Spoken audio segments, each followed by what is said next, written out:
ಕರ್ನಾಟಕದಲ್ಲಿ ಈ ಬಾರಿ ಮುಂಗಾರು ಕಡಿಮೆಯಾಗುವ ಲಕ್ಷಣಗಳೇ ಕಾಣ್ತಾ ಇಲ್ಲ. ಒಂದು ದಿನ ಬಿಡುವು ಕೊಟ್ರೆ ಮರುದಿನವೇ ಮತ್ತೆ ಮಳೆ ಶುರುವಾಗ್ತಾ ಇದೆ. ಈಗ ಮತ್ತೆ ಕಳೆದ 3 ದಿನಗಳಿಂದ ರಾಜ್ಯಾದ್ಯಂತ ಭಾರಿ ಮಳೆಯಾಗ್ತಾ ಇದೆ. 6 ಜಿಲ್ಲೆಗಳಿಗೆ ಆರೆಂಜ್ ಅಲರ್ಟ್ ಅನ್ನ ಘೋಷಿಸಲಾಗಿದೆ. 11 ಜಿಲ್ಲೆಗಳಿಗೆ ಯೆಲ್ಲೋ ಅಲರ್ಟ್ ಅನ್ನ ಘೋಷಿಸಲಾಗಿದೆ. ಅಕ್ಟೋಬರ್ 29ರವರೆಗೂ ಮಳೆ ಮುಂದುವರಿಯಲಿದೆ ಅಂತ ಹವಾಮಾನ ಇಲಾಖೆ ಮುನ್ಸೂಚನೆ ನೀಡಿದೆ.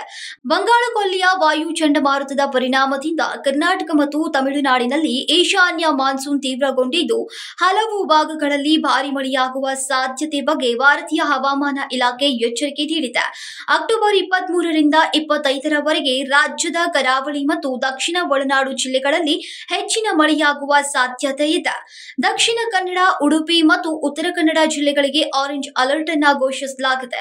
ಈ ದಿನಗಳಲ್ಲಿ ಗುಡುಗು, ಮಿಂಚು ಮತ್ತು ಬಿರುಗಾಳಿಯೊಂದಿಗೆ 115.6 ಮಿಲಿಮೀಟರ್ ಇಂದ 204.4 ಮಿಲಿಮೀಟರ್ ವರೆಗೆ ಮಳೆಯಾಗುವ ಸಾಧ್ಯತೆ ಇದೆ.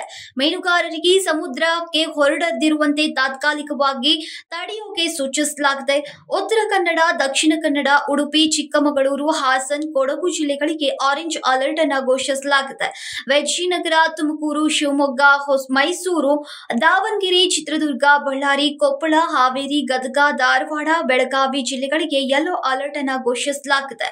ಅಕ್ಟೋಬರ್ 24 ಮತ್ತು 25ರಂದು ಯೆಲ್ಲೋ ಅಲರ್ಟ್ ಜಾರಿಯಾಗಿದೆ. ಗುಡುಗು ಮತ್ತು ಮಿಂಚು ಸಹಿತ ಮಳೆಯಾಗುವ ಸಾಧ್ಯತೆ ಇದೆ.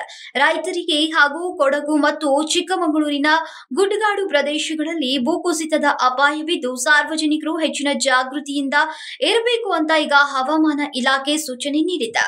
ತುಂಬಾ ದಪ್ಪ ಇದ್ದೀರಾ? ಅದರಲ್ಲೂ ಯಾವುದೇ ಸೈಡ್ ಎಫೆಕ್ಟ್ ಇಂದ ಸಣ್ಣ ಆಗ್ಬೇಕಾ? ಎಷ್ಟೋ ಜನ ಹೇಳ್ತಾ ಇದ್ರಿ, ಸರ್ ನಾನು ಜಿಮ್ಗೆ ಹೋಗ್ತಾ ಇದ್ದೀನಿ ಆದ್ರೂ ಸಣ್ಣ ಆಗ್ತಾ ಇಲ್ಲ, ಸರ್ ವರ್ಕೌಟ್ ಮಾಡ್ತಾ ಇದ್ದೀನಿ ಆದ್ರೂ ಸಣ್ಣ ಆಗ್ತಾ ಇಲ್ಲ ಅಂತ ಹೇಳ್ತಾ ಇದ್ರಲ್ಲ. 100% ಯಾವ ಜಿಮ್ಗೂ ಹೋಗ್ದಂಗೆ ವರ್ಕೌಟು ಮಾಡ್ದಂಗೆ ನೀವು ಸಣ್ಣ ಆಗ್ಬೋದು. ಪ್ರತಿದಿನ ಬೆಳಿಗ್ಗೆ ಸಂಜೆ 2 ಟೈಮ್ ನಮ್ಮ ಜೀನಿ ಸ್ಲಿಮ್ ನ ಯೂಸ್ ಮಾಡಿ ಯಾವುದೇ ಸೈಡ್ ಎಫೆಕ್ಟ್ ಇಲ್ದಂಗೆ ನೀವು ಸಣ್ಣ ಆಗ್ತೀರಾ. ಯಾಕೆಂದ್ರೆ ಜೀನಿ ಸ್ಲಿಮ್ ಒಂದು ಉತ್ತಮ ಆಹಾರ.